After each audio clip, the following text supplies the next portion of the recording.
It's a beautiful day in the neighborhood, a beautiful day for a neighbor. Would you be mine? Could you be mine?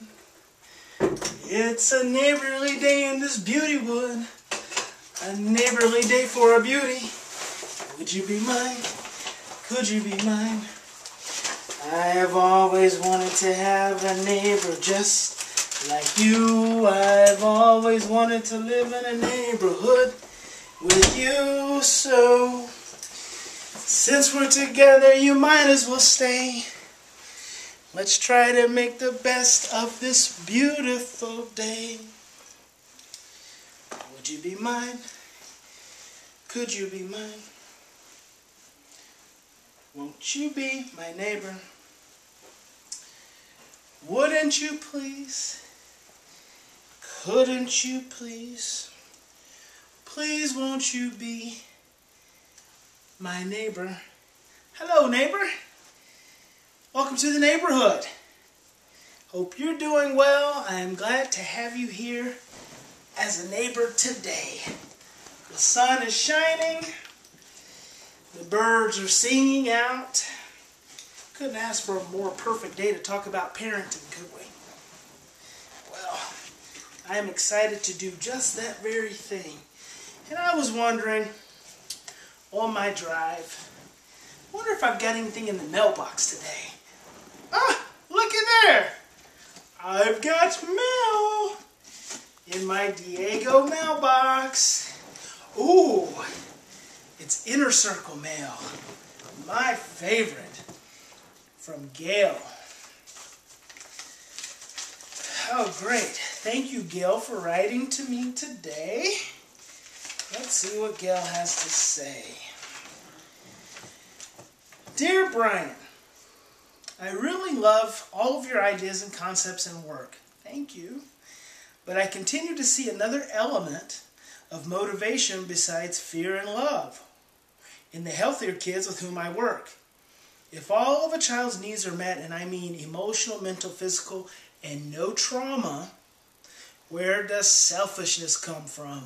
Ooh, selfishness. The behaviors that stem from just plain wanting what they want because they want it. When a child who is fed, loved, cared for, needs met for real, doesn't want to go to bed and throws a tantrum, what do you do with that?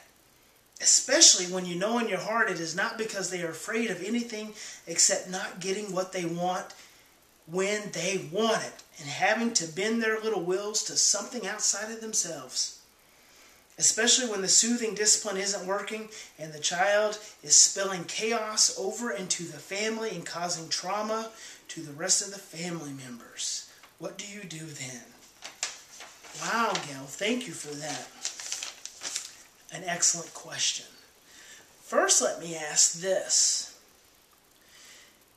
If the child doesn't want to go to bed and we label them selfish, then is not our demand to try to get them to go to bed?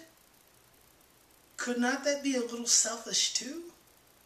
See, when we start throwing around words like selfishness, and we start ascribing them to our children's behaviors or to anyone else, then we have to be really cautious about the lens that we are looking at them with. Because the other thing to consider is the moment that I perceive my child to be doing something because he's selfish, that causes within me a stress reaction. That creates fear within me. It also generates hostility, frustration, resentment. And so then what I do is I allow that to influence my behavior. And when that influences my behavior, it's typically not going to be very positive. See, just the ascribing of a belief to another person can cause us to feel negatively towards them. And what that does is it takes us away from our ability to understand them at a different level. So let's say it is selfishness. Does it really matter if the child's being selfish or manipulative or controlling or anything else? Might it not be more important for us to be mindful of how we feel in that moment as opposed to what's driving our child's behavior. Because see, it's how we respond to the child, it's how we interact with the child that's ultimately going to make all the difference. See, I always say that all behavior arises from stress, and in between the behavior and the stress is the presence of two primary emotions, love or fear. But see, I don't get caught up in having to see fear. I don't challenge myself to have to be able to figure it out. Because I know that an acting out child is a stressed out child, irregardless of the circumstances that cause the situation. I know that if my child is resistant to go to bed, there could be any manner of things going on in my child's internal system that would lead to stress, and that may generate fear. My child may simply be afraid that when he closes his little eyes and he opens them the next morning, I'm not going to be there. See, we never know what causes these things. And even for children with the best of circumstances, we never know what causes stress. We never know what causes fear because 98% of it is unconscious. And yes, of course, we don't always want to do things. And we have to force ourselves to do them. But that's for us as adults. You know, if we as an adult have to force ourselves to do things that we don't want to do, imagine how our children must feel. So see, what's important is not that you try to figure out the fear, not that you try to see it, not even that you try to figure out the stress or anything else. What's important in those moments is that you come from a place of understanding that says, my child is obviously not in a good place. That you come from a place of mindfulness within yourself that says, let me breathe and calm myself down first before I try to figure out what's going on with my child. And then that you come from a place of compassion, because we don't always want to do what we have to do.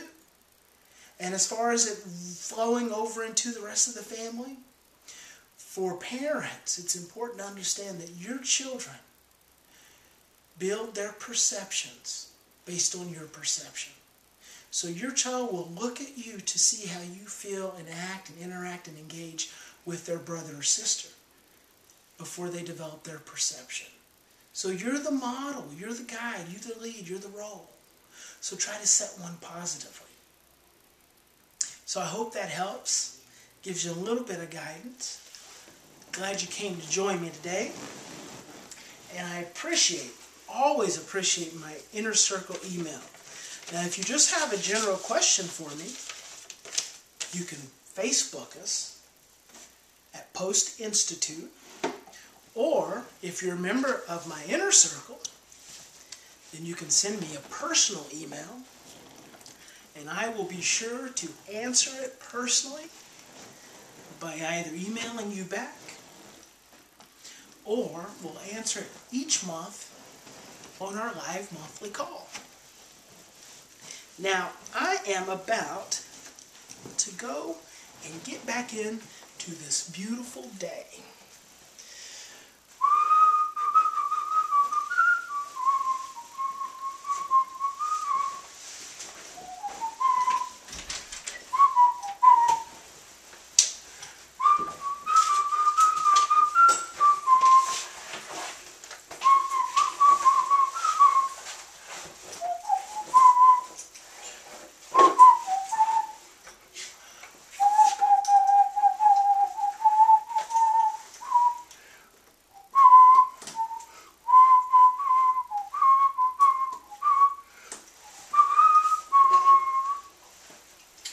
In any given moment,